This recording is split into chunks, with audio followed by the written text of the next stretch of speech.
This week, we're talking about the race for governor with Democratic candidate Woody Myers naming his running mate, former state rep Linda Lawson. The announcement came a little late, a couple days after the party's deadline for Myers to name a running mate. I asked him about that when I spoke with both Myers and Lawson earlier this week.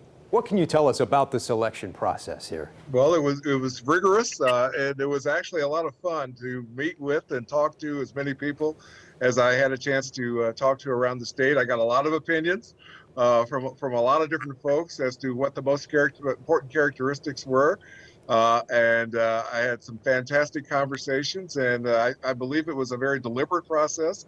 Yes, I didn't want to be rushed by the deadline. It wasn't a state requirement kind of a deadline. It was an internal Indiana Democratic Party deadline that was set for convenience for printing of the ballots. And so we just asked them to move it a couple of days down to give us a little bit more time. Wasn't a big deal to do that. And I was so fortunate that Representative Lawson agreed to come out of her semi-retirement to be a part of our team.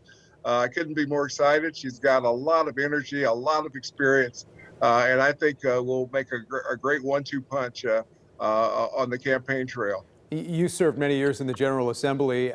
How concerned are you about the state budget and what lawmakers may have to do here come this next session in terms of trimming our state's budget because of the revenue shortfalls we're seeing? Yeah, I understand that there's already been some cuts, but there's going to have to be some others.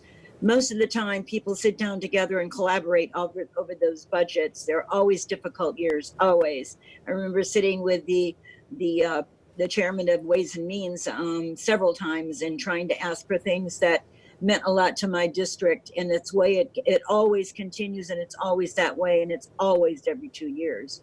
So I think that we will be able to at least come to some agreements, and there'll be some disagreements too about where those cuts are made and how deeply they are. So it's hopefully we'll be all in this together, and we'll do what's best for the state of Indiana. All right, stick around. We'll talk with our panel coming up right after this.